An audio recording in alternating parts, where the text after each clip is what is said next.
El análisis de la política de Hugo Shira en El Quinto Poder con Mónica Leiva. Muy bien, 10 de la mañana, 5 minutos. Bueno, hemos retornado a los días martes para compartir aquí el segmento de análisis político con Hugo Shira. Bueno, como lo dice la presentación, en busca de respuestas, ¿no? Y nosotros estamos siempre tratando de, poder desmenuzar la realidad y poder brindarles a ustedes, alguna respuesta que pueda servirles para entender, ¿no? lo que está pasando. Exactamente. ¿Cómo te va, Hugo? Buen día. ¿Qué tal? Buenos días. Bueno, una de las respuestas es ir viendo ya en el primer semana ya del gobierno de Javier Milei, un poco quiénes están en los dos grandes lados de la grieta que se está formando, la de los ganadores y la de los perdedores. Ajá. En general, siempre hay ganadores y perdedores en una economía, sobre todo en una economía en crisis, y hay que ver cómo trabaja el Estado, sobre todo, para o profundizar esa situación o tratar de resolverla. Hasta aquí lo que se ve es un gobierno que viene profundizando la línea de quiénes son los ganadores que ya venían de la etapa anterior y quiénes pueden ser los perdedores.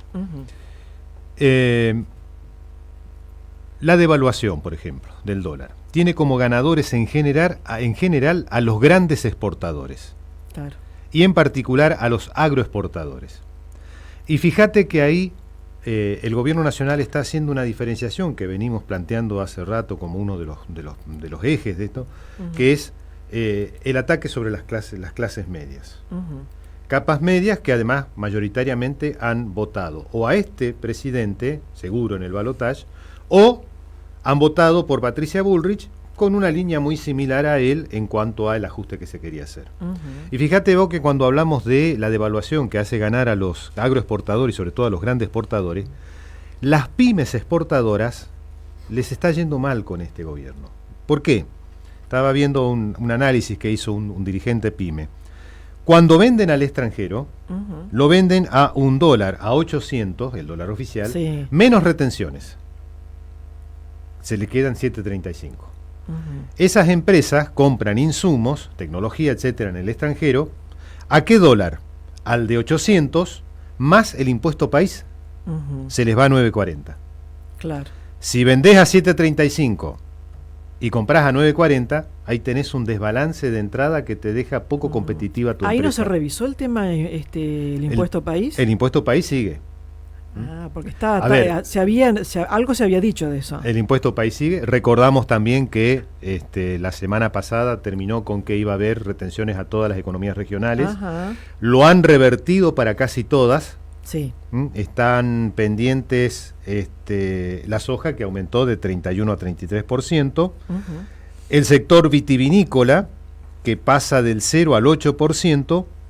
Y me parece que me está faltando algún otro sector más. Y el resto, que eran, olivo, arroz, todo el tema ganadero, lácteos, frutihortícola, todos los temas legumbres, la exportación de miel, azúcar, en fin, toda una serie de otros sectores para los cuales se iba a instalar, que son las denominadas economías regionales, finalmente se decidió dar marcha atrás. Ahí ya hubiera sido demasiado. La idea general que uno ve desde el gobierno dicen siempre, nosotros queremos bajar los impuestos, pero algunos tenemos que subirlos en esta coyuntura. Si no, nos desfinanciamos completamente al Estado. Entonces, claro, fue el tema de la suba de las retenciones. Nuevamente un factor político. Buena parte del empresariado del interior votó esto. ¿Y con qué le responden? Con más impuestos. Claro. El gobierno anterior le había sacado las retenciones a las economías regionales. Esto marca dos cosas. Primero, las necesidades financieras que tiene este gobierno, que se mete en su propio berenjenal, con todas las medidas que va tomando, y por ahí entonces toman una serie de decisiones y después vuelven marcha atrás. Y segundo lugar, el nivel de improvisación que hay. Un día dicen una cosa y al día siguiente la tienen que revertir, sobre todo porque empiezan a ver que alguien les dice, che, pará muchachos, claro. Lo que indicaba, hay mar de fondo. Claro, lo que indicaba la teoría no está coincidiendo con la práctica, ¿no? En realidad, la teoría tiene que mirar la práctica. A ver, la política y la política económica son básicamente pragmáticas. Claro. Vos necesitas mirar la práctica, la realidad, para ver qué es lo que podés resolver. Claro. Y no es una ciencia exacta. Tampoco. Como creen muchos economistas formadas dentro de la línea de Milei, que todo se resuelve con planillas Excel y ecuaciones matemáticas. La ciencia económica es una ciencia política, está dentro del área de las humanidades, donde un técnico, y ahí está la parte exacta, tiene distintos instrumentos para actuar sobre la realidad. Pero después está la situación política y sobre todo los conflictos entre grupos y clases sociales. A quién favorecemos, a quién dejamos de favorecer. Claro. Entonces eso es lo que está. Los tarifazos, dijimos, de evaluación ganan los exportadores, pero los grandes. Los chicos tienen el problema que decía recién. Les restan las retenciones cuando exportan y les suman el impuesto país cuando importan, básicamente insumos y tecnología. Los tarifazos ganan las empresas que manejan los servicios públicos, que son parte del núcleo de la élite. La liberación de precios, básicamente ganan en general las grandes empresas monopólicas que concentran la economía argentina. De hecho, una de las tesis a las que particularmente adhiero es que el fenómeno de la inflación en el contexto actual de la Argentina básicamente tiene que ver más con las decisiones que toman los grandes monopolios en cuanto a aumento de precios, más que la emisión monetaria. Se está hablando de una estatización de deuda privada. Dentro de las medidas técnicas que se están tomando, el Banco Central va a implementar un salvataje de empresas que tienen deuda comercial por importaciones. Obviamente, quien esté más cerca del poder, más posibilidades hay de salvataje. Esto ya se ha hecho en otras épocas a lo largo de la historia argentina.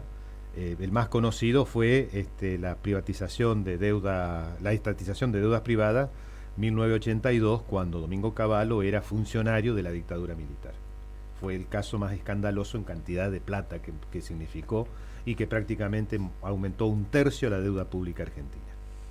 ¿Cómo es el manejo? Básicamente, a vos, empresa privada que deben dólares afuera, te garantizan $1 al valor de hoy. En etapas inflacionarias, claro, se va licuando. Se va licuando y el Estado pone la diferencia. Vos pagás dentro de 5 años la deuda, la pagás al valor del dólar de hoy. En 5 años el dólar vale 10 veces más. El 90% restante es dólar que tiene que pagar el gobierno. Como no va a poder pagarlo si está en una etapa de desplantes en cuanto a la cantidad de deuda que tiene, lo va ¿cómo se llama? Pateando para adelante, negociando dentro del gran paquete de las deudas públicas. Bueno, hoy se está trabajando en ese tema. Los críticos del modelo dicen, cuidado, que aquí hay mucha deuda inflada de empresas que son sucursales de otras del exterior y que en realidad son deudas intrafirma. Yo le compré a mi casa central, a mi casa matriz en Alemania, en Japón, en China, lo que sea, y acá lo hago aparecer como deuda externa, cuando en realidad es deuda intrafirma.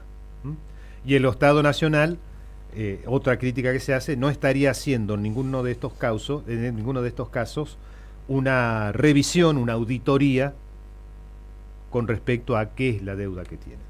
Ahí hay otros ganadores.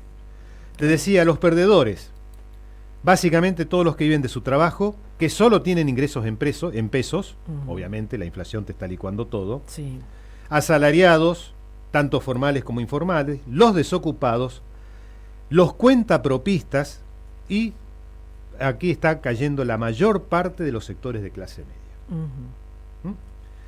Obviamente los jubilados desde ya, el ajuste en las jubilaciones ya se ha señalado que va a ser un ajuste que quieren sacar por decreto la fórmula de movilidad y el gobierno va a determinar cada tanto por decreto cuál es el nuevo piso salarial que se otorga. Eso es volver a los años 90. Los que recordarán de aquella época las movilizaciones de jubilados se acordarán de Norma Pla. Una mujer jubilada que confrontó incluso con Domingo Cavallo, que lo hizo llorar en cámara, lágrimas de cocodrilo desde ya, obviamente. Pero se puso al frente de la lucha, ¿no? Se puso al frente de la lucha. Esta mujer murió, obviamente, algunos años más tarde, en los años 2000, cuando desapareció un poco de las cámaras. Pero bueno, ya hubo una lucha de jubilados contra esto, antes de que apareciera la palabra piquetero. Otros perdedores, decíamos recién, las pymes exportadoras, por ejemplo, que tienen que vender a $1 al que le restan retenciones y comprar a $1 al que le suman el impuesto país. Esto ya desbalancea completamente la ecuación económica y las vuelve no competitivas. Ahí hay otro impuesto que el gobierno debería sacar, que es el impuesto país, y en algún momento dicen que lo van a sacar. Que al menos lo ha dicho esto, se ha dicho, pero bueno, no lo ha concretado todavía. En la reforma laboral, que se está avanzando con la idea de hacer un gran paquete, los perdedores obviamente son los trabajadores en general, con la reforma laboral, los ganadores son las empresas en general. La relación laboral entre empleado y empleador, en torno a la reforma laboral, está generando un micro conflicto al interior de las empresas de todo el país. A eso, suponete, una pyme exportadora está perdiendo por otro lado, por ese lado cree que puede recuperar algo. Las reformas laborales que no son progresivas en favor de los trabajadores, obviamente siempre son para recortar más que nada costo empresario. Y en la práctica se reduce a ¿quién paga el aporte jubilatorio? ¿Lo pagamos entre los dos o solamente el empleado? ¿Quién paga el sistema de salud? ¿Lo pagamos entre los dos o solamente el empleado? Si el salario es grande, bueno, probablemente el empleado pueda cortar salud, jubilación y otros detalles. Pero cuando los salarios se están achicando, o hay un achique general de todo el monto que va a jubilaciones, al sistema de salud y a todas las cuestiones, y por lo tanto se deteriora todo, o el laburante pierde mucho más de lo que hasta aquí tenía. Las reformas laborales bajo gobiernos de este tipo no se hacen para aumentarle el costo a las empresas. O deterioran la calidad de todos los servicios, o se hacen para aumentarle el costo a laburantes que no llegan a fin de mes. Claro. Eso también son perdedores. Bueno, y dentro de la lista de perdedores también van a estar mañana las organizaciones sociales. Bueno, cuando uno habla de trabajadores formales o informales, desempleados, está hablando entre otros las organizaciones sociales. Hoy los sectores populares están repartidos en distintos grupos. Los dos más grandes son los que están agremiados formalmente, en torno a la CGT, la CTA, varios centrales, de las cuales la más poderosa es la CGT, y un poco arrastra a las demás, y los movimientos sociales, que están mal llamados movimientos piqueteros porque nacieron como piquete. ¿En qué momento nacieron? En los años 90, cuando después de las privatizaciones de Menem, se cayeron muchas economías regionales del país, y los primeros piquetes se hicieron en dos lugares, Neuquén y Salta. En los dos lugares se cayó YPF, privatizada, y las nuevas empresas privadas que manejaron, la nueva empresa privada que manejó YPF, que era la española Repsol, no. Repsol, sí. Repsol, me estaba olvidando. Bueno, dejó gente sin trabajo, pagaron indemnizaciones, los indemnizados pusieron kioscos, estoy hablando en términos más bien metafóricos. Cuando se terminaron de comer todas sus golosinas, ahí empezó el problema. Claro. Lo digo porque, digamos, hay un déjà vu de que estas cosas pueden repetirse. Estamos hablando nuevamente de privatizaciones, de sectores estratégicos, etcétera, etcétera. Estos movimientos sociales tienen tanta legitimidad como la tienen las cámaras empresarias y como la tiene el sector gremial. ¿Quién le da la legitimidad? La gente que dice, quiero que me representen. Estoy saliendo al cruce adrede de quienes creen que al pobrerío, vamos a decirlo así entre comillas, lo manejan como quieren 4 o 5 avivados. No. El que lo piensa así no está yendo a los lugares donde se desarrollan, a los grandes cordones industriales del país donde se desarrollan estos grupos.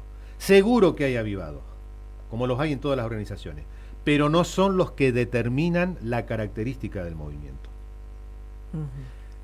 Cuando uno habla de movimientos sociales, está hablando básicamente de sindicatos de desocupados. Y desocupados y de informales que sobreviven, de changadores. Ahora, si vos tenés una economía en crisis donde hasta la changa está desapareciendo, tenemos un problema. Claro. Con gente que no es que no llega a fin de mes, no está empezando el mes. Entonces, o lo está empezando con un plan social pagado por el gobierno, que este gobierno mantiene, pero que va a ir licuando con la inflación. Porque ellos están trabajando con la idea de que el año 2024 van a tener un presupuesto 2023 reconducido, es decir, la misma plata, pero con una inflación que va a ser el 150%.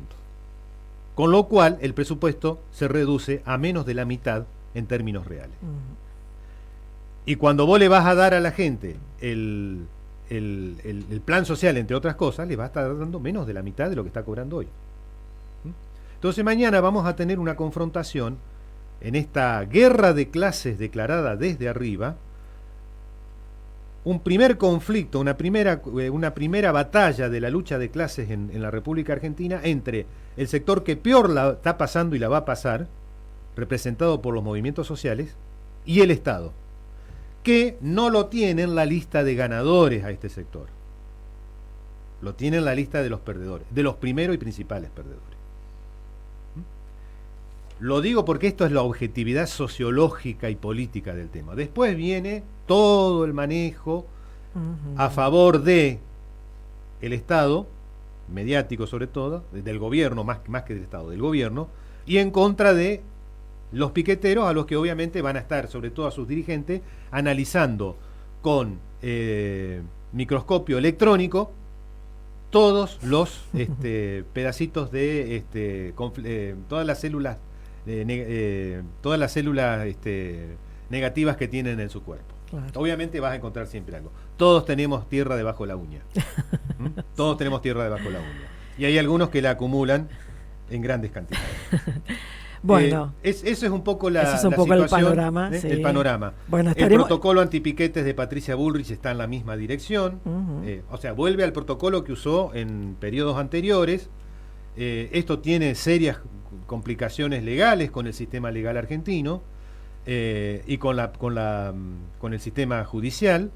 Y obviamente, digamos, en este conflicto, donde empiece a haber conflictos en la calle, donde empiece a haber los primeros enfrentamientos graves, donde puede haber heridos o incluso muertos, sí. Bueno, ahí toda la ecuación política va a ir cambiando. Recordemos que a Duhalde lo tiró abajo la muerte de Costecchi Santillán. De Costecchi Santillán, cierto, por ejemplo, sí, sí, en una situación de conflicto social muy similar a la actual.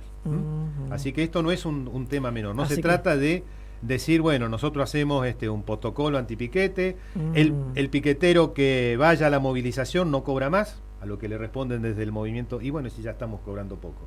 Nos están poniendo entre la espada y la pared. O sea, hay sectores sociales que ya están perdidos por perdido, se juegan en la lucha. Claro. Algo que entra a tallar en contra del gobernante. Vos no podés llevar a la gente a un perdido por perdido, salgo a jugar. Tenés que encontrar una respuesta para evitar llegar a ese tipo de situaciones. Así que bueno, entiendo de todos modos que Milei tiene algo a favor. Sigue estando en los 100 días de luna de miel. Con un 60% de imagen positiva. Exacto. Y todavía no empezamos el mes de enero y el mes de febrero, donde en el bolsillo vamos a ver todo el resto de la sociedad hasta donde llega el ajuste. Los que la veníamos balconeando y mirando la procesión desde el balcón, capaz que terminemos estando en la procesión. Claro. Y ahí cambian todas las ecuaciones y todas las perspectivas y todas las estadísticas sobre buena imagen de gobierno. Cuando nos llega a todos la situación. Bueno. Ese es el conflicto, me parece, de fondo que está planteándose y donde obviamente, con esto voy cerrando, frente a el planteo de, bueno, pasemos esto porque después viene la luz, que es lo que te dicen desde el gobierno, Ujú. aguantémosla un tiempo, que después vamos a empezar a mejorar. Me acuerdo de Macri, pasemos el primer semestre, después pasemos el segundo semestre y después ya vienen los brotes verdes. Y después se acabaron. Después ya no hubo más nada, había Cierto, que administrar como sea la crisis. Sí. Bueno, Bueno, estamos parecidos. acá vamos a ver la diferencia, porque el gradualismo no funcionó. Vamos a ver ahora la motosierra cómo viene. Bueno, ese es el punto, ¿viste? A ver, no creo en la dicotomía gradualismo-shock. No, realmente no la creo. Yo creo que son frases que sirven para llenar espacios en los medios y también Sí. en el poder político. Bien. Fíjate vos, por ejemplo, un dato. Cuando hablamos de inflación, lo tengo acá anotado. Cuando uno quiere hablar de inflación, siempre te dicen es la emisión monetaria. Ajá. No hay más. Pero la inflación tiene que ver con la emisión monetaria, la cantidad de dinero que se emite, más la velocidad de rotación del peso de la moneda. Ujú. Cuando vos tenés una moneda que se devalúa, la gente se la quiere sacar más Sí, rápido de encima. circula más rápido. Circula más rápido y eso Mm. genera una demanda adicional que espiraliza los precios arriba. Claro. Más la presión del dólar, que es el gran elemento generador de precio en la Argentina, Ujú. que está en este momento aumentando y Ujú. está previsto que siga aumentando. Claro. Con la crítica de muchos, incluso dentro de los propios sectores de economistas relacionados con el gobierno, que dicen que aquí no hay un plan para parar la inflación, sino que simplemente medidas coyunturales para ir tirando. ¿Por qué?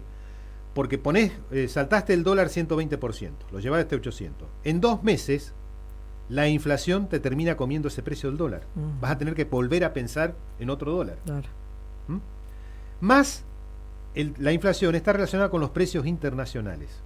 Si las cosas aumentan afuera, cuestan más, Impactan acá. impactan acá. Con un detallecito que tiene que ver con que la Argentina es un sistema de monopolios formadores de precios. Cuando los precios suben a nivel internacional, acá suben. Cuando bajan, acá quedan igual Claro. o suben igual, Claro. por las dudas. Por las dudas, es cierto. Entonces, cuando vos hablas de inflación y decís no hay plata y no vamos a emitir más nada, dejás todos los demás elementos jugando a favor de la inflación. La velocidad de rotación del peso. Si vos dijiste que el peso es excremento a lo largo de toda tu vida, y ahora ¿cómo le haces creer a la gente de que no es? Claro. Le estás pagando en peso, lo quieres sacárselo Se lo de quieren encima sacar rápidamente. encima. Mayor velocidad de rotación, inflación. Ujú. Y si con el dólar estás jugando a hacer un incremento, le pegaste un salto para arriba, y ahora estás haciendo microdevaluaciones cotidianas del 2%, entonces ya estás jugando más con la inflación. Y Claro. obviamente los precios internacionales no rigen, no los tenemos nosotros dominados, pero ya sabemos cómo viene la mano. Ujú. Cada vez que peguen un salto hacia arriba, acá pegan hacia arriba. Y cuando vuelvan a bajar, no lo vamos a encontrar bajando al precio interno argentino. Ujú. Entonces, si vos como gobierno solo estás en la teoría cuantitativa de la emisión por el Estado, te estás olvidando de los otros 4 elementos, más algunos otros más que pueden haber, que están jugando hoy más que nada en tema de inflación. ¿A dónde va a ir a parar tu plan económico si estás partiendo de premisas falsas sobre un complejo tema tan grave como es el de la inflación? Ese es el problema de fondo. Bien. ¿Qué es lo que corres? Corres el riesgo de que tu base de ganadores sea cada vez más chiquita, Ujú. ya no las tenés a las pymes, por ejemplo, entre los ganadores, Sí, que se y tu empieza a cantidad de perder. perdedores sea cada vez más grande. Empieza a perder apoyo, es cierto. Empieza a eso. perder apoyo. Bueno, excelente explicación, Hugo. Gracias como siempre.